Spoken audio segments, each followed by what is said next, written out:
अगर तय कार्यक्रम में कोई बदलाव नहीं हुआ तो अगले सप्ताह के मध्य तक पश्चिम बंगाल की मुख्यमंत्री ममता बनर्जी प्रधानमंत्री नरेंद्र मोदी से मुलाकात कर सकती हैं।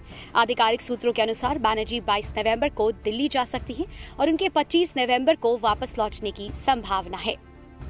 राष्ट्रीय राजधानी में अपने 2 दिवसीय प्रवास के दौरान उनके प्रधानमंत्री से मिलने और तमाम लंबित मुद्दों पर चर्चा करने की संभावना है। मुख्यमंत्री कार्यालय के सूत्रों ने संकेत दिया है कि प्रधानमंत्री के साथ मुख्यमंत्री की चर्चा राज्य के लंबित वित्तीय बकाया और हाल ही में बीएसएफ के संचालन क्षेत्र के 15 किलोमीटर से 50 किलोमीटर के विस्तार के इर्द गिर्द घूम सकती है। मुख्यमंत्री बनर्जी के कांग्रेस अध्यक्ष सोनिया गांधी सहित विपक्षी दलों के नेताओं से भी मिलने की संभावना है। बीएसएफ के संचालन के क्षेत्र के विस्तार में सियासी विवाद ने तूल पकड़ लिया है और तृणमूल कांग्रेस के कई नेताओं ने केंद्र के इस फैसले के खिलाफ आवाज उठाई है। आरोप लगाया गया है कि यह फैसला देश के संघीय ढांचे से छेड़छाड़ करने की कोशिश है। मुख्यमंत्री ममता बनर्जी ने केंद्र के फैसले का विरोध करते हुए प्रधानमंत्री को पत्र भी लिखा है। तृणमूल कांग्रेस ने मंगलवार को विधानसभा में इसके खिलाफ प्रस्ताव लाने का भी फैसला किया है।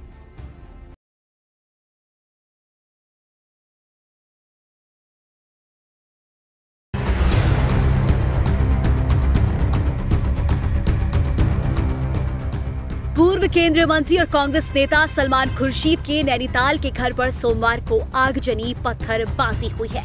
वहां मौजूद लोगों के अनुसार उपद्रवियों के हाथ में बीजेपी का झंडा था और वे सांप्रदायिक नारे लगा रहे थे।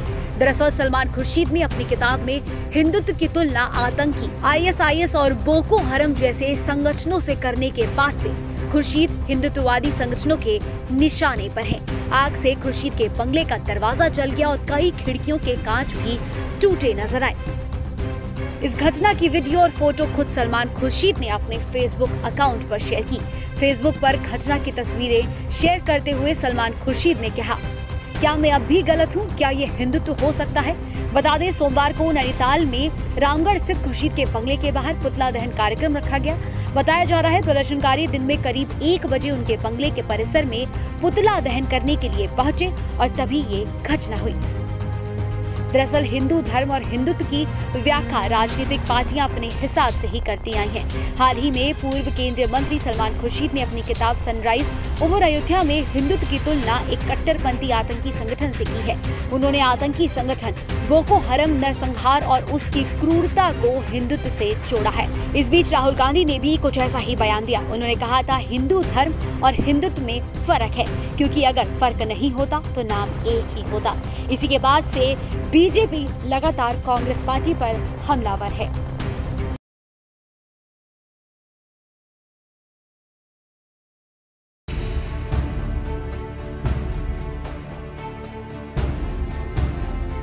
भारत पाकिस्तान के बीच करतारपुर कॉरिडोर को खोलने की डिमांड कई दिनों से चल रही थी और अब उसे खोलने का फैसला ले लिया गया है। करतारपुर कॉरिडोर कल यानी कि 17 नवंबर से खुलने जा रहा है। काफी समय से इसकी मांग सिख नेताओं और श्रद्धालुओं की तरफ से की जा रही थी। पंजाब के पूर्व मुख्यमंत्री कैप्टन अमरिंदर सिंह की पीएम मोदी से अपील की थी कि 19 नवंबर से पहले करतारपुर कॉरिडोर खोल दिया जाए और ऐसा ही हुआ है। केंद्रीय गृह मंत्री अमित शाह ने ट्वीट करते हुए मंगलवार को इसका ऐलान किया। उन्होंने कहा कि एक बड़े फैसले के तहत मोदी सरकार ने करतारपुर साहिब कॉरिडोर को 17 नवंबर से दोबारा खोलने का फैसला किया है। इससे बड़ी संख्या में सिख श्रद्धालुओं को फायदा होगा। गृह मंत्री ने कहा कि यह फैसला श्री गुरु नानक देव जी और सिख समुदाय को लेकर मोदी सरकार की अपार श्रद्धा को दर्शाता है। गृह मंत्री ने अपने अगले ट्वीट में कहा, राष्ट्र 19 नवंबर को श्री गुरु नानक देव जी का प्रकाशोत्सव मनाने के लिए तैयार है। मुझे भरोसा है कि पीएम मोदी की सरकार के करतारपुर साहिब कॉरिडोर दोबारा खोलने के फैसले से देश भर में खुशी और आनंद में बढ़ोतरी होगी। बीजेपी के तमाम नेता इस फैसले के बाद जश्न मनाते हुए भी नजर आए और सरकार की तरफ से इस फैसले का उन सभी लोगों ने तहे दिल से स्वागत किया और पीएम मोदी का धन्यवाद किया। कैप्टन अमरिंदर सिंह ने मोदी सरकार के इस फैसले की सराहना की है। अमरिंदर ने ट्वीट करते हुए कहा, समय से करतारपुर कॉरिडोर को खोलने के लिए पीएम मोदी और गृह मंत्री अमित शाह को मेरा गहरा आभार। गुरु नानक देव जयंती के मौके पर हजारों श्रद्धालुओं को पवित्र स्थल पर जाने का अवसर मिलेगा। इसी के साथ साथ पंजाब के मुख्यमंत्री चरणजीत सिंह चन्नी ने भी फैसले का स्वागत किया है। उन्होंने ट्वीट कर कहा, इस प्रशंसनीय कदम ने उन लाखों भक्तों की आकांक्षाओं को पूरा किया है जो कोविड महामारी के कारण दर्शन दीदार से वंचित थे और अब उन्हें ये मौका मिल रहा है। नवजोत सिंह सिद्धू ने लिखा, अनंत संभावनाओं के कॉरिडोर का फिर से खुलना नानक नामलेवों के लिए अमूल्य उपहार है। महान गुरु का कॉरिडोर सभी पर आशीर्वाद बरसाने के लिए सदैव खुला रहे। बता दें कि पंजाब कांग्रेस चीफ नवजोत सिंह सिद्धू 9 नवंबर को गुरदासपुर में डेरा बाबा नानक पहुंचे थे। यहां सिद्धू ने करतारपुर कॉरिडोर को खुलवाने के लिए अरदास की थी और उन्होंने ये इच्छा भी जाहिर की थी कि उन्हें पूरा विश्वास है कि ये कॉरिडोर समय से पहले खुल जाएगा। खैर, ये कॉरिडोर कल से खुल जाएगा और प्रकाश पर्व से पहले ही इसे खोला जा रहा है।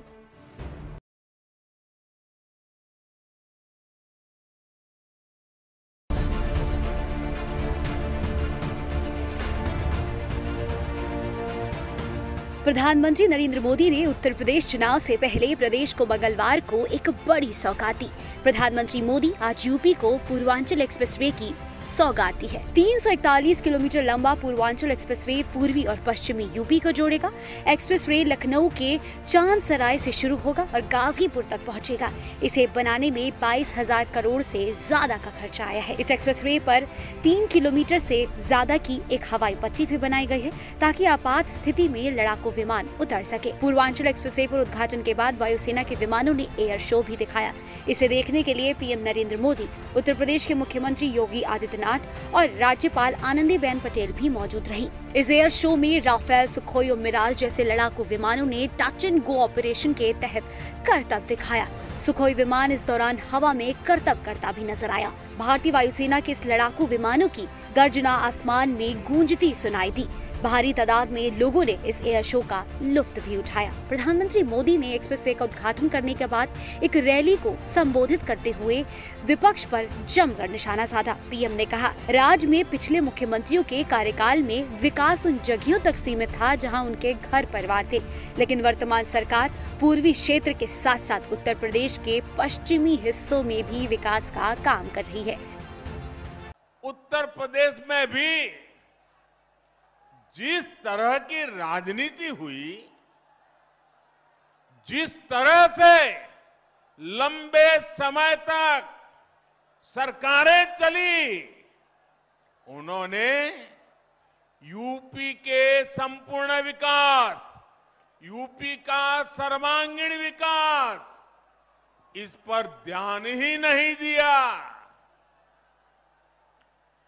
यूपी का एक क्षेत्र तो माफियावाद और यहां के नागरिकों को गरीबी के हवाले कर दिया गया था। मुझे खुशी है कि आज यही क्षेत्र विकास का एक नया अध्याय लिख रहा है। मोदी ने कहा कि 340 किलोमीटर एक्सप्रेसवे की विशेषता सिर्फ यही नहीं है कि लखनऊ, बाराबंकी, अमेठी, सुल्तानपुर, अयोध्या, अम्बेडकर नगर, मऊ, आजमगढ़ और गाजीपुर को जोड़ेगा। इसकी विशेषता ये है कि लखनऊ से उन शहरों को जोड़ेगा जिनमें विकास की असीम आकांक्षाएं हैं, विकास की बड़ी संभावना है। 340 किलोमीटर के पूर्वांचल एक्सप्रेसवे की विशेषता सिर्फ यही नहीं है कि ये लखनऊ, बाराबंकी, अमेठी, सुल्तानपुर, अयोध्या, अम्बेडकर नगर, मऊ, आजमगढ़ और गाजीपुर को जोड़ेगा। इसकी विशेषता ये है कि एक्सप्रेसवे लखनऊ से उन शहरों को जोड़ेगा जिनमें विकास की असीम आकांक्षा है, जहां विकास की बहुत बड़ी संभावना है। प्रधानमंत्री मोदी ने इसी के साथ ये भी कहा कि इस विकास से महिलाओं को भी बहुत रोजगार मिलेगा। उत्तर प्रदेश अब विकास की राह पर है।